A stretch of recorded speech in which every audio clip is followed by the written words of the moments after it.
rhythm of Will Osborne and his orchestra, the great song styles of Connie Haynes and Bob Matthews. And that Humpty Dumpty little daddy's boy, who, when asked what he'd like to give his father next Sunday, quickly replied,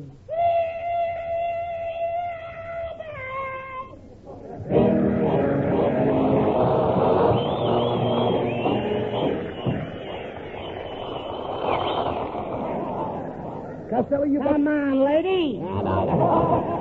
Costello, you got the wackiest family I've ever saw. Yesterday, they were all walking around the house carrying signs. Well, we got to do that, Abbott. We're picketing the kitchen. Picketing the kitchen? What for? Shorter hours between meals and longer spaghetti. And another thing, Costello, I noticed that you've got 3 police dogs sleeping in your parlor. When did you buy them? We didn't. Them police dogs, they don't belong to us, Abbott. Then what are they doing in your parlor? The finance company put them there to watch the furniture. Costello, all right, look, please. How can you have all your relatives living with you? We put bleachers in our guest room. Oh, please. What a bunch. I notice your Uncle Artie Stebbins has a very bad cold. How does that happen? Well, you see, Uncle Artie sleeps with his pet skunk. And at 2 o'clock in the morning, the skunk got up and opened the window. No, that's ridiculous.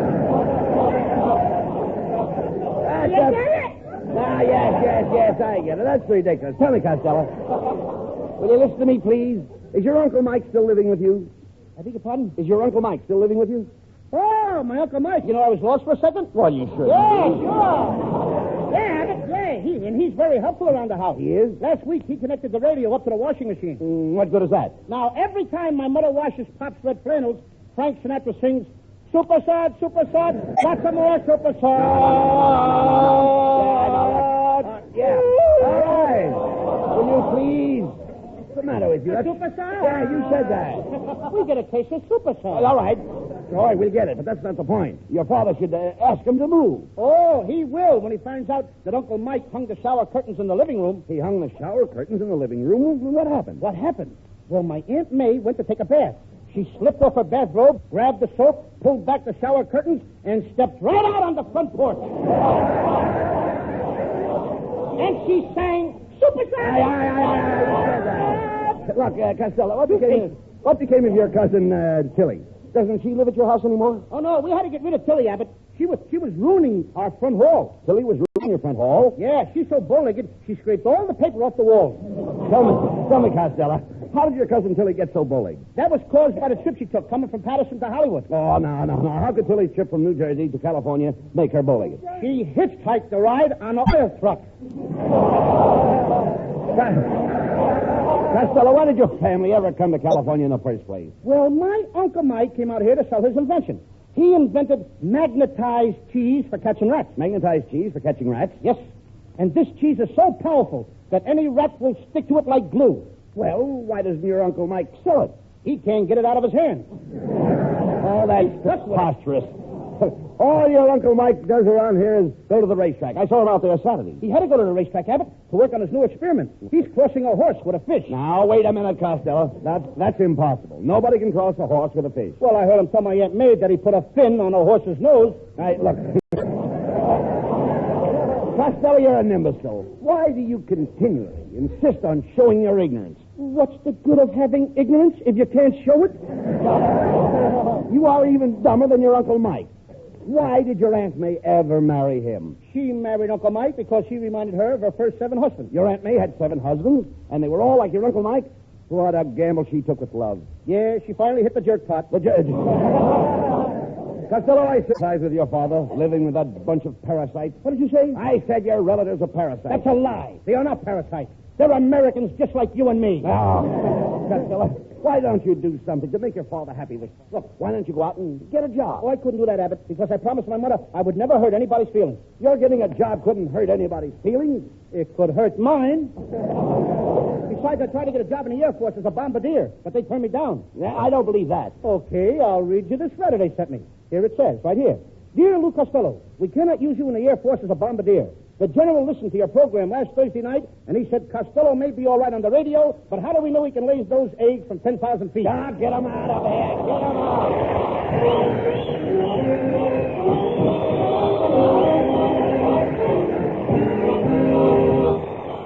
Romantic Bob Matthews. With Will Osborne and the orchestra, Bob sings There's No You. I feel the autumn breeze. It steals across my pillow as soft as a will-o'-the-wisp. And in its song there is sadness because there's no use along the autumn tree. How softly they're sighing 'cause summer is dying. They know that in my heart there's no gladness because there's no use apart that we walk in and the garden we talking. How lonesome they seem in the fall. Stormy clouds hover while falling leaves cover our favorite nook in the wall. In spring we'll meet again. We'll kiss and recapture that summertime rapture. And from that day, nevermore will I say, there's no you. From that day, I won't say, there's no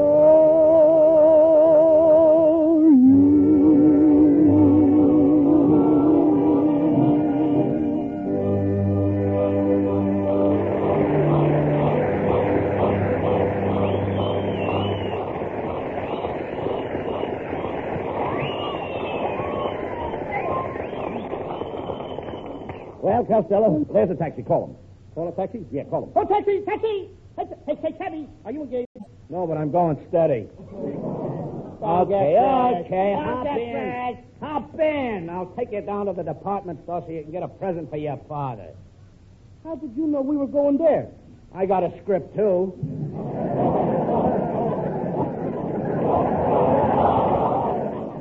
If your father wasn't my landlord, I'd fire you off this show tonight, brother.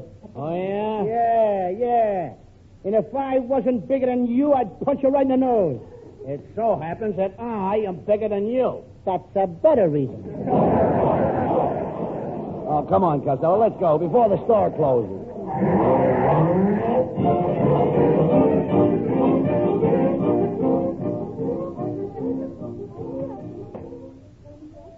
My goodness, Costello, this department store is certainly crowded. Oh, this is nothing. You should have been here with me Saturday. They had a sale on men's trousers. What a mob. How them women were grabbing the stuff. One little short woman in back of me kept hollering, I gotta get some trousers for my husband. I gotta get some trousers for my husband. Did she get them? She must have. I went home without my pants. I beg your pardon, Patty boy. Aren't you Lucas Costello? Yeah, that's me. Well, I've been following you all around this store. I got a very important message for you. It's a special delivery. Special delivery? No, a telegram.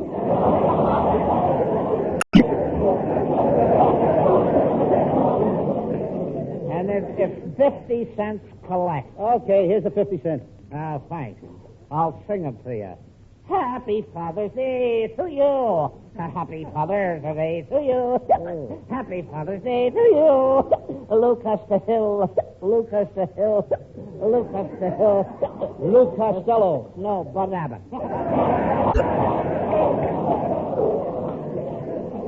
Look, will you, who sent that telegram? I did. You did. Well, in the first place, this isn't Father's Day. And in the second place, you don't even know me. That's right. But can you think of a better way to make a half a buck? Oh, so long, you chubby little rascal.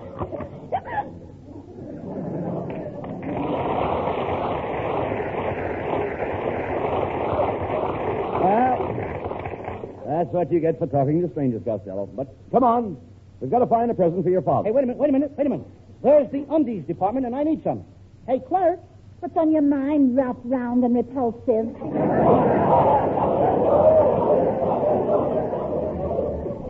I'd like to see some underwear that would fit me. Who wouldn't? They got funnier lines than me. For your information, Tubby, this is the ladies' lingerie department, and I am a Model C. A Model C? You look more like a Model T.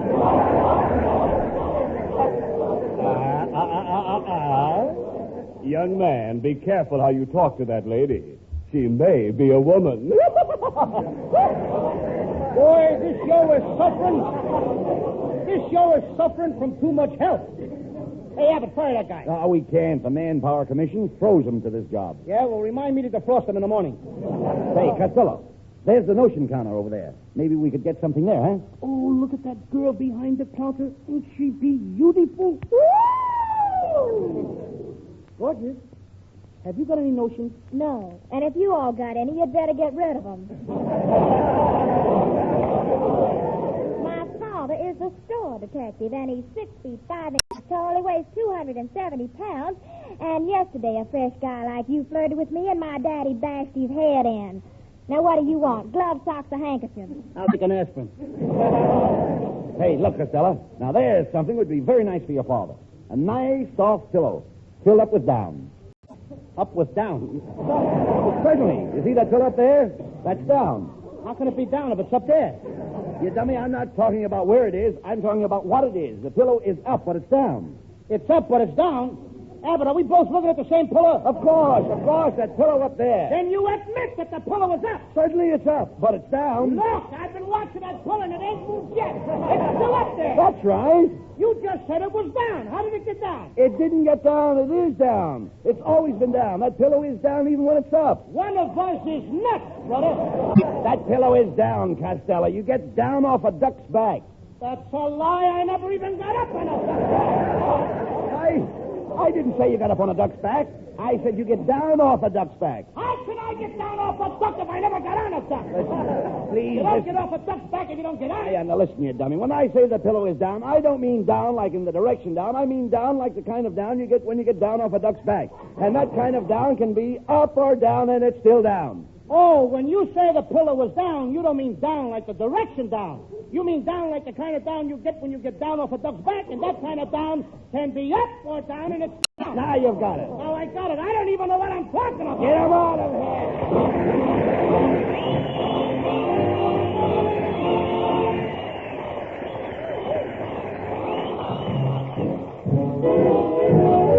Well, fellas, hold on now. Here's lovely Connie Haynes with a kiss. A kiss good night. A kiss good night is all right, but remember this, that a kiss good night leads to another kiss. A kiss good night with a hug real tight is nothing short of bliss. And a kiss good night leads to another kiss. It's an old custom for a boy and a girl to embrace in some secluded space. Little Mr. Cupid never could be quite so stupid as to do a turn-about face. Just ain't right. Kiss good night and snap at 3 or 4.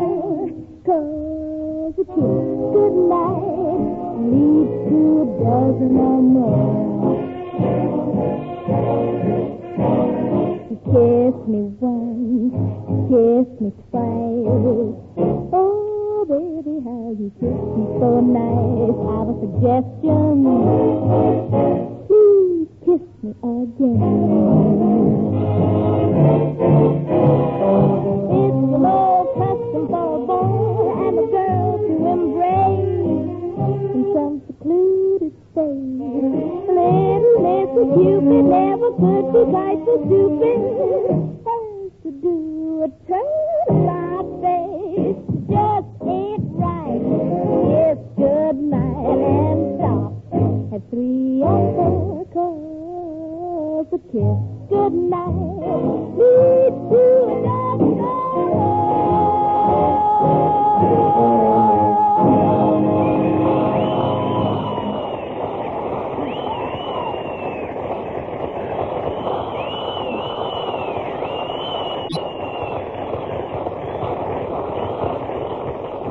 Well, Costello, we've been all through the store, and you still haven't bought your father's present. I don't know what to get him, Abbott.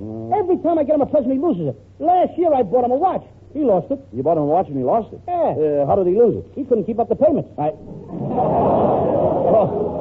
Talk sense, Costello. Look, hey, there's your Aunt Eva in the sporting goods department. Now, I wonder what she's shopping for. Oh, she's going to buy my Uncle Tom a shotgun. Did your Uncle Tom tell her what kind of a shotgun to get? No. He don't even know she's going to shoot him. Aunt Eva's very mean to your Uncle Tom. She is not. 2 years ago, she made him a sponge cake. A sponge cake? Yep. He still uses it every time he takes a bath. Well, now, that's silly, Costello. Look, why don't you get your father a book or a game, something to amuse himself No, I with? couldn't do that, Abbott. Last Christmas, I got him an electric train to play with, and he had a terrible accident. Oh, now, come. How could your father have an accident with a toy train? He was running it in the living room, and when the train went by, he thought he saw an empty seat, and he jumped for it. All right. He thought he saw an empty seat, and he jumped for it. You said that. Well, I got a bigger laugh the second time. Well, all right. Say it again, then. I don't care. He thought he saw an empty seat, and he jumped for it. All right. You know seats are tough to get. Yeah, all right. Look, wait a minute. I've got an idea. Why don't you get him something to wear? How about a full dress suit? Oh, you know my father ain't a fancy dresser. Well, your mother should make him dress up. Dress up? Why, my mother has to sprinkle tacks around the house to get him to wear shoes. Costello, there must be something that your father needs. I got it. I know exactly what you need. What is it? I'll get him a vest with rubber pockets. What does your father need a vest with rubber pockets for? Because when he eats out, he always likes to take home the wet tea bags.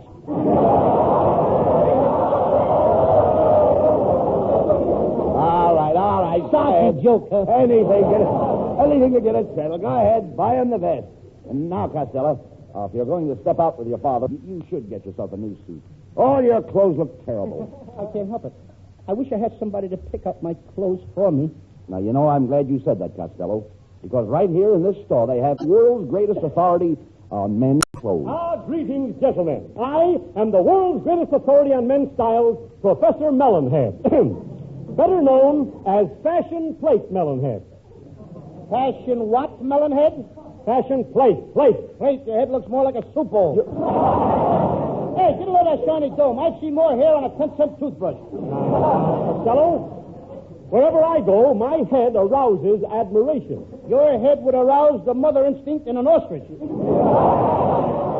it would get results. Now, Costello, you should knock the professor's head. I've knocked better-looking things than that with a croquet mallet. Hey, Melonhead, if you can get two more guys with heads like yours, I can get a job. Doing what? Hanging out in front of a pawn shop. With a skull like yours, I'll bet you don't get any girls. No, for your information, Costello, I get more girls than I can shake a stick at. Yeah, but who wants to go around shaking sticks at girls? Oh, come, Costello. We're wasting time. Professor Melonhead, do you think you could make a well-dressed man out of Costello? Abbott, I could make two well-dressed men out of him and have enough left over to make an overstuffed midget. Now, Costello, the trouble with you, Mr. Lou Costello, is that you're out of shape. Look at you. Instead of your shoulders being square, your stomach is square. Well, I can't help it, Melonhead. That's because I eat Wheaties. Whoa. Wheaties? Eating Wheaties makes your stomach square? I eat the boxes, too. Now, Costello, look. To correct the slope in your shoulders, I will have to pad them up. What are you going to pad them up with? Down. Up with down? Down is up, yes. Get out the back of the script! Now, wait a minute. No, wait a minute. Who's on first? Who's on first? All right, never mind that, please. What's on second? No one said anything of the kind. Shut up, Costello. The professor is only trying to help you. Of course, Mr. Abbott. I'm lost again? All right. Thank you. Thank you. Go right ahead, Professor. Thank you.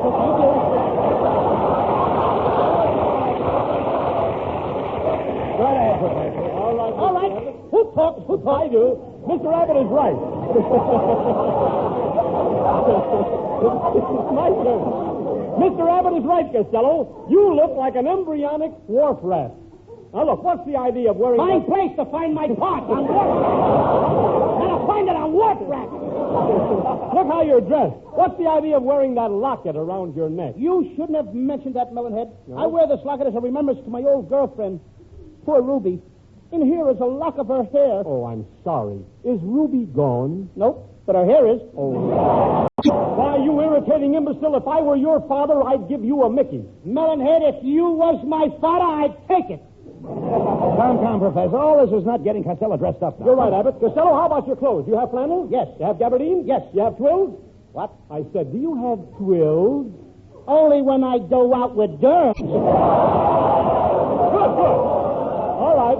Now, Costello, I will repair your entire sartorial ensemble. First, I will put a zipper on your seersucker. I'll cut the frayed edges off your cashmere. I will twist your tweed, shorten your shirt. I'll take a sharp needle, put a few stitches in your worsted, and then I will run a hot iron over your herringbone.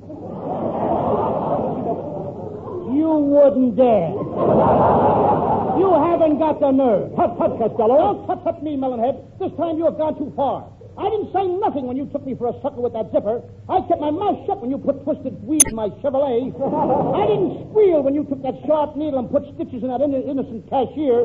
When you took that hot iron and deliberately burned that poor herring's bones, you not only impugn on my good name, but you have cast aspersions on Hart Schaffner and Groucho Marx. Oh, get him out of here. You've been listening to the Abbott and Costello Show with Will Osborne and his orchestra, Ken Niles, and with songs by Bob Matthews and Connie Haynes. In the time that remains, we present music by Harry Sosnick and his orchestra, chorus, and piano soloists.